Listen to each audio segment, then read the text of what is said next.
Hey guys, welcome back to Large Scale RC Nation. We're here in the studio and we're working on our Losi 5B build series. Thank you guys for joining back. Let's jump into this build.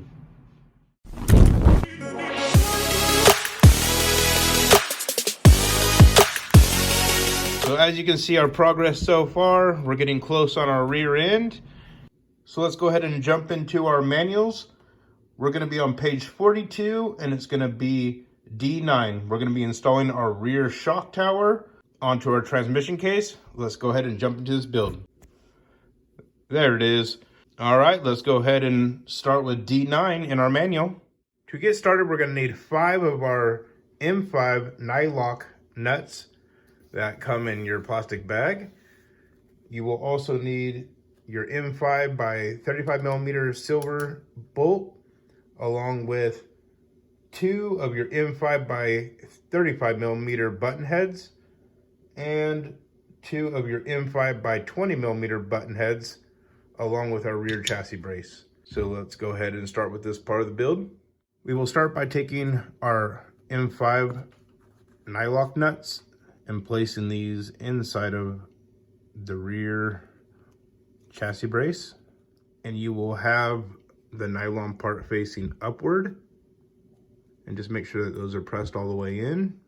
We will now place our rear chassis brace into the slot of the transmission case, and with a M4 Allen wrench, we're gonna place our bolt through, and you'll take the Nylock nut, one of the M5s, and there's gonna be a groove right here on the side. While holding your thumb on the Nylock nut, go ahead and start screwing in your bolt. All right, that's installed. Now I am going to do a review on this, but I am going to say I really don't want to install this just because I know it's going to be coming off. But this is part of the build series, so we're going to stick with it. And we'll discuss some of the things that I like and dislike in another video. We'll do a review of the complete car. So we will take our M5 by 35 millimeter button heads and run these through the rear wing mount and through the shock tower holes.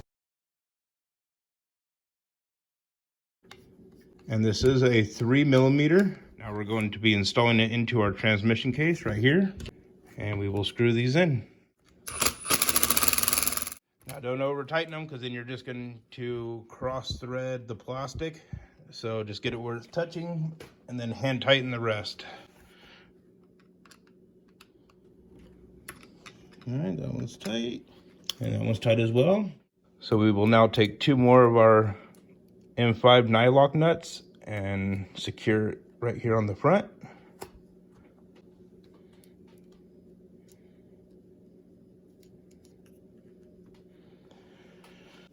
And you'll take your turnbuckle wrench that's provided, or you can use a socket or nut driver, depending on whatever you want to use.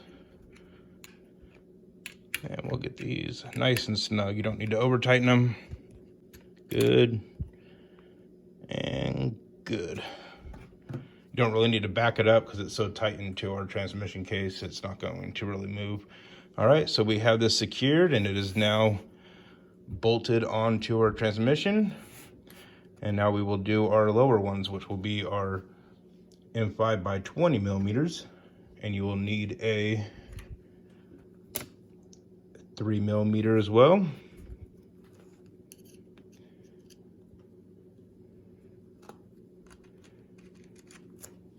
And these will thread right into the plastic of the transmission case.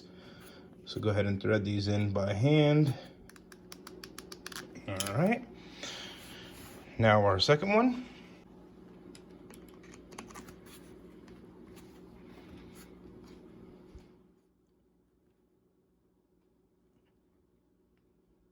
All right, there we go. Now that we are done with step 9 in our manual, we're going to be moving on to D10. And here we're going to be building our turnbuckles for our rear camber. So we will need our turnbuckle wrench, shock tower wrench, our turnbuckles, our rod ends. I don't know why I'm trying to open that, but I got a knife right here.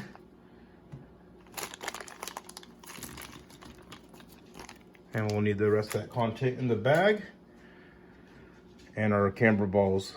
So let's start by building our turnbuckles. These 4 are the same, so it doesn't matter which one you grab. And we're gonna be building these just like we did the other ones. Place your shock tower tool. And you're gonna hold that and then twist this in.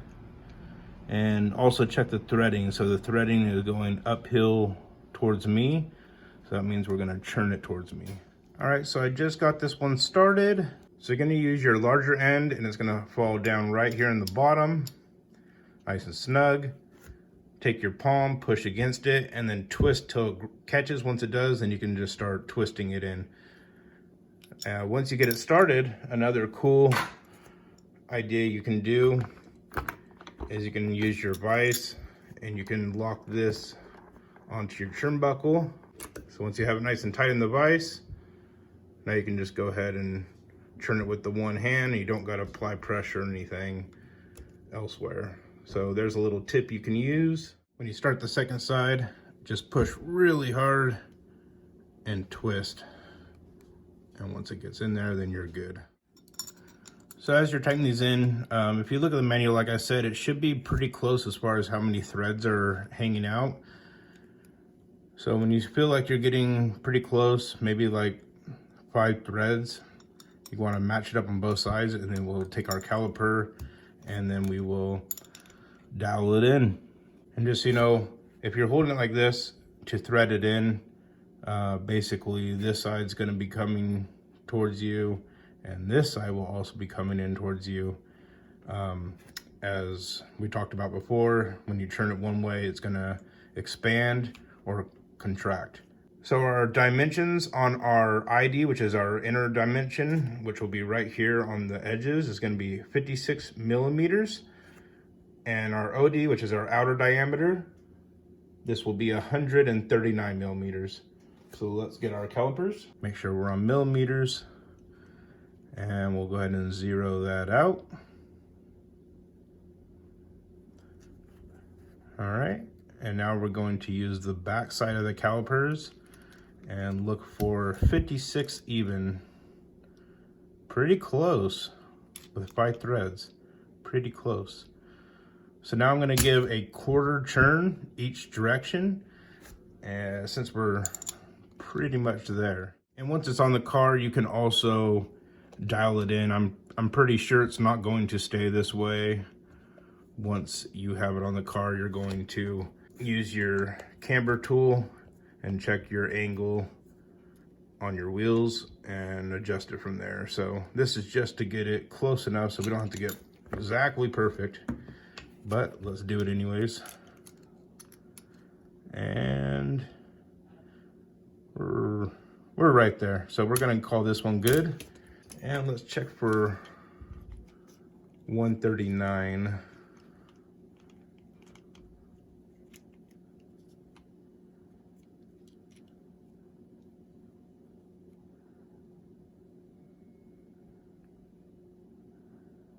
Yeah, we're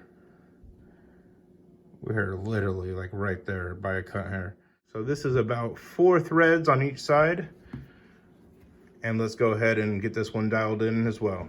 All right, so now that we have both turnbuckles exactly where they need to be, you can do an extra step. I mean, you don't really have to, but what I do is I'll line up the 2 edges of the ball ends, and then I'll rock the turnbuckle to see if it lines up with the edge of your ruler, essentially. So if it's nice and straight and you rock it,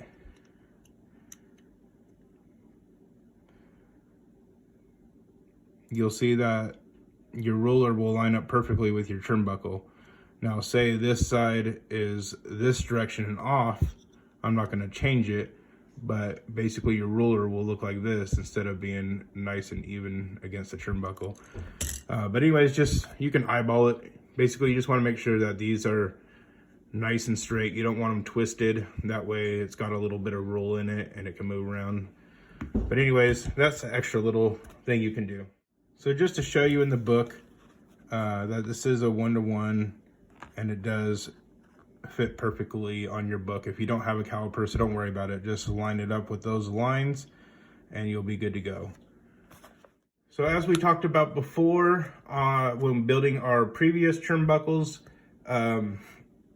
now is the time that you're going to set your orientation on which way that you're going to have your turnbuckles go.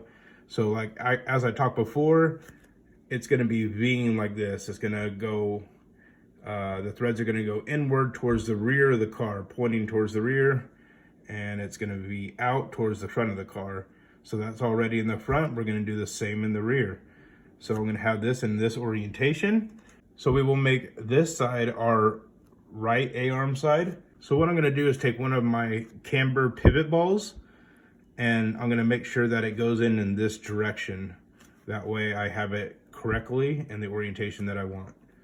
So let's go ahead and put that into our vise. And as I said before, you can use C-clamp, pliers, anything you got. Push down with your fingers really hard if that's all you got. Do whatever you need to do. All right, so that one's on, and I'm gonna dedicate it to my right side. Now for my left one, I'm checking the threads. This is backwards. Now I have it in the right direction, and this will be my inner side in the orientation that I want it. So we will place this into the vise.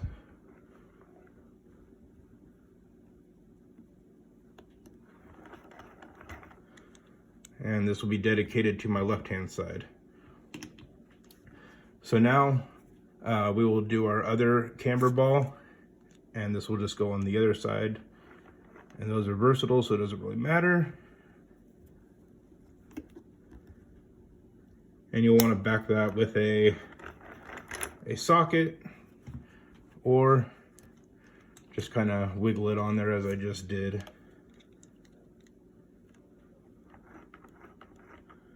That's only going to work because I have the rubber, so it will actually push into the rubber. All right, it's in there. So for these, back it with a socket. And now we're gonna install these onto our shock tower. Okay, so now we will need our M5 by 30 millimeter button heads, which are right here, and 2 more M5 Nylock nuts. And per the directions, we're going to be sticking in to this hole, the inner center hole, on both sides. So we're going to run our button head screw from the back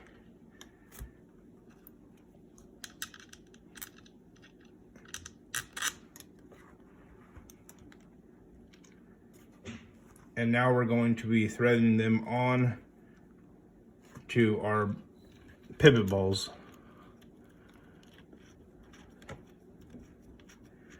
You can basically do this by hand till it gets towards the end, and then thread it in with your 3 millimeter Allen wrench.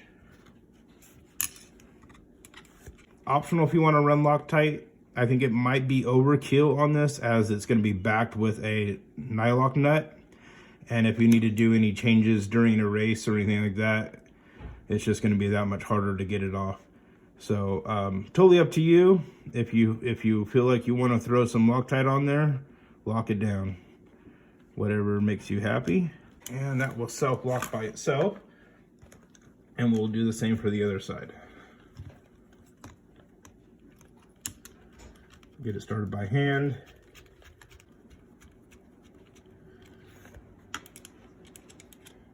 Now take your Allen wrench and lock it down. Make sure you get it right. Screw it in tight. It's gonna be my new rap song that's coming out. No, not really, but anyways, now we will do our Nylock nuts. And this is the time that I was talking about. Anytime you do these turnbuckles, you want to put a washer here, and that will keep this from popping off the ball and completely coming out, which is going to pull out your drivetrain, and then you're not going anywhere. So even if it pops off, your washer is going to hold it on and help you continue your race to the very end. So highly recommend putting in those washers if you're going to be racing or even bashing. You know, that can make or break, you know, you time bashing and having a blast instead of running over there, picking it up, having to repair it. So just little tips and tricks. I do have a second tips and tricks video. I just haven't pulled the video from my memory card from my GoPro. Totally spaced about that. I got that from a couple races ago, here and there. And I do need to get out to another race. And I know it's been a while, but I've been kind of focusing on the channel and putting money into builds and the studio itself, trying to get all this extra product and parts to make these video as high quality as I can. So I hope you guys are enjoying these videos, and I didn't expect to take it this far. I know there wasn't much content out there when I was starting to do this project. I was starting a YouTube channel, and now there's tons of people getting in on the fifth scale game, which is awesome. You know, the more the merrier. The more that someone could learn, the better. I just did it because when I started, I was like, man, there is nothing out there. The only two guys on there was RC Sparks and my boy Boda Joe. John's an awesome guy. Talked to him a couple times. My brat bro. Shout out to all my New York guys out there. A lot of you guys on Facebook. You guys are awesome. In fact, one thing that I got new that I'm using right now is I have a new aluminum iPhone mount and a new iPhone. So there's two big purchases right there. So now we're going to make sure that our dog bones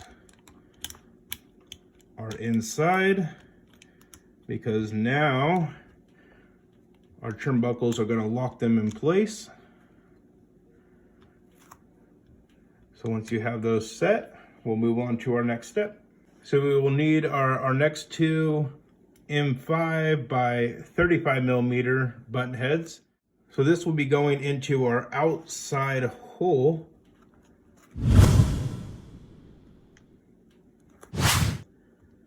Make sure you get that nice and straight in there. Once you do, take your button head from the back side and slide it on through. All right, so it's in our rear hub carriers on that side. And let me get a little better angle for you. So like I said, we're going on the outside hole of our rear hub carriers. And now we are going to back it with another M5 Nylock nut. This takes a 3 millimeter steel, Allen wrench, and your turnbuckle tool or socket, whatever you got. And we don't want to overkill it. Just get it tight. Otherwise you're just going to be pushing into the plastic. So it's nice and snug there. And right now is a good time to check once again that you have free range movement. All right, which it does. And we'll put on our last M5 Nylock nut. All right, let's take our 3 millimeter Allen wrench and our Nylock nut.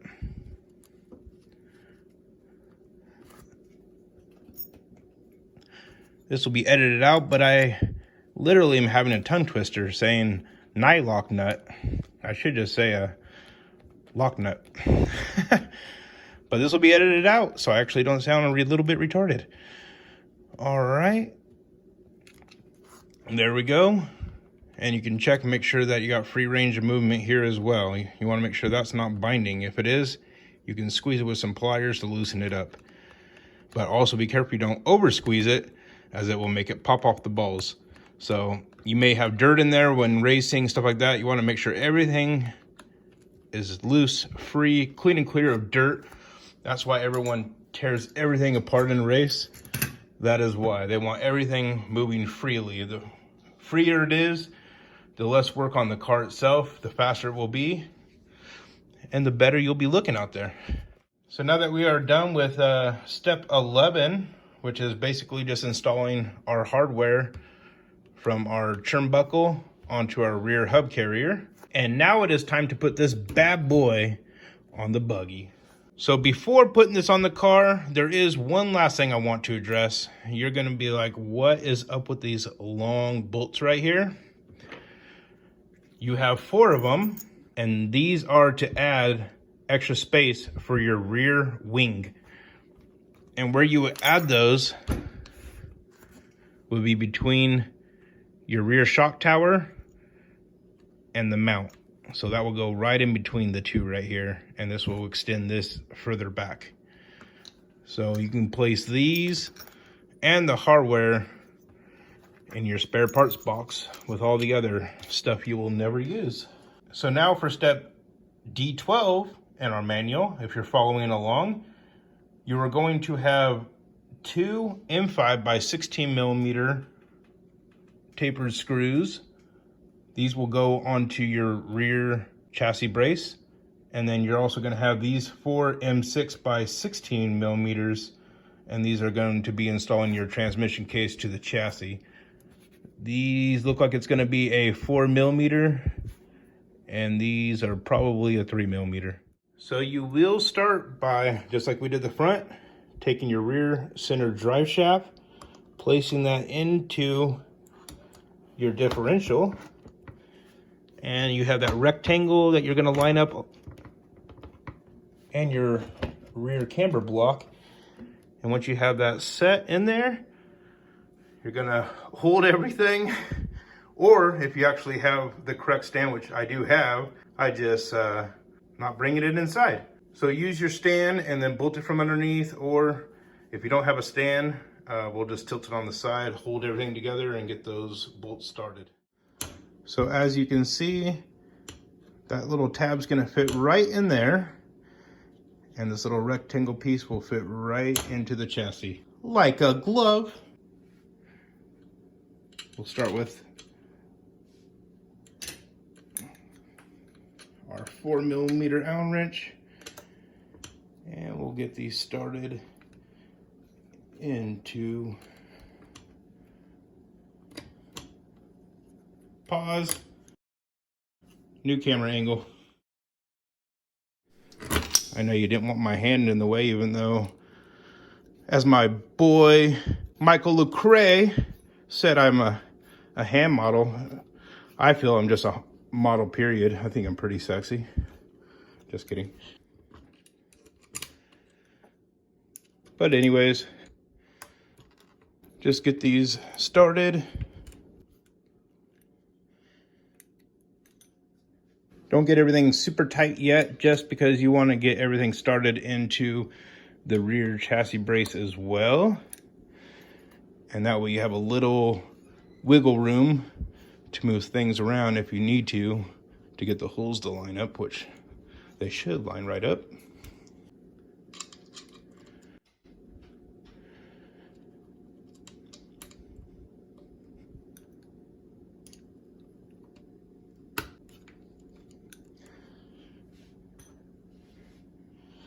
All right, and I'll get these pretty much all the way in, and we'll be right back. I know I'm still working it in and say I'd be back, but just kind of wanted to talk about this wrench real quick.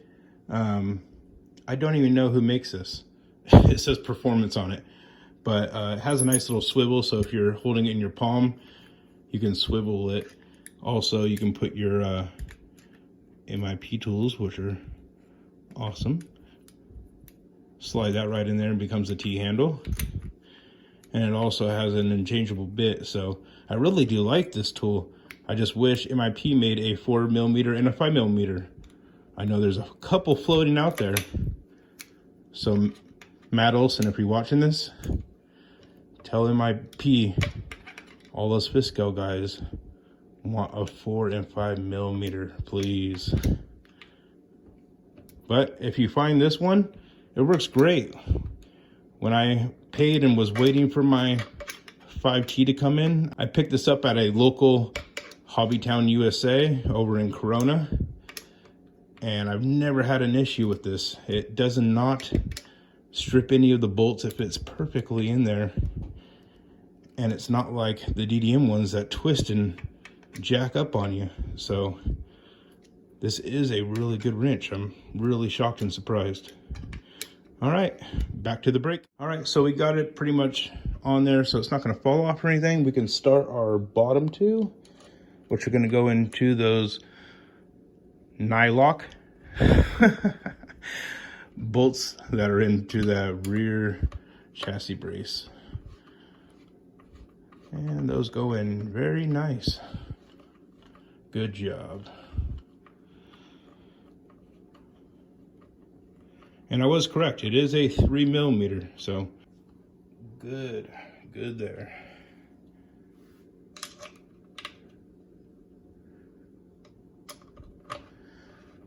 At least with the Nylock nuts, they will wiggle around a little bit.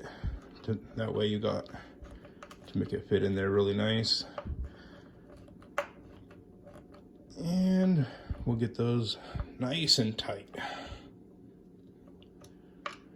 Remember my little T-handle for this. I love that thing. I honestly didn't even know I was going to use it. I use it a lot. You'd be surprised. So I'll talk to Chris about getting those on DDM website.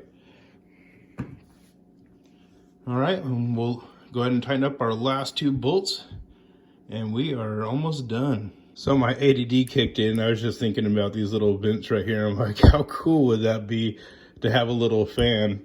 I don't know if anyone's gamers, but if you ever seen those Xbox PS controllers that have little fans built into the grip that keeps your hand cool as they sweat from gaming all day or wrenching all day, man, that would be so awesome to have that little fan to cool your hands as you're wrenching. All right, guys, it is installed. Let's check it out. All right, guys, this completes bag D of our build series. Rose is getting massive. She's a big girl. Anyways, hope you guys enjoyed this tutorial. I hope you guys enjoyed the little YouTube tricks that I did in the last video. There was some talk over because for some reason, once again, my editing software just happened to double up some of my sound effects in the beginning of the video and doubled them in the end, which was talking over me and just some random music in the middle of screwing in bolts and stuff. So it is what it is. I couldn't recover the video because I had to delete it to have the space to make it go up onto YouTube. I just run out of space trying to make these 4K videos. But I am also trying to make the best videos and set the bar from all you YouTube guys out there to try to make the best videos. And I want to see you guys beat them. Thank you to all my subscribers. I really appreciate you guys. Couldn't be where I am right now without you. Like I said, I am super stoked that I'm at 1,600 subscribers. I really thought a couple people that were just getting into the hobby were gonna just check it out and maybe get a couple of advice, because like I said, I would look up stuff when I was first getting into it. I wanted to be super knowledgeable, and there wasn't much out there. But you know, like I said, thank you Bodagel, thank you RC Sparks for making all those videos and even getting me into the sport and making me want to do a YouTube channel. So major props to you guys. Anyways, we are getting closer and closer to the finish line on this thing. I know you guys are antsy to get it done and look at the build series. I really am enjoying building this with you guys. So please guys, hit that subscribe button, hit that notification bell to see when new videos are being popped up, and give it a huge thumbs up, which is gonna push this video out there for other people to see. The more thumbs up, the better the video will be populated. Once again, thank you guys, and look forward to more tutorials, unboxings, and builds. Here's a quick little side profile with my little Bartolone tabletop stand, just to give you a quick little overview of what the car is looking like from the side profile. Gosh, I can't believe how big this thing is. I really can't even believe it. Like, I run these things all the time, but when I think of a buggy, I don't think of something this massive. I am super stoked to get this build done. All right, guys.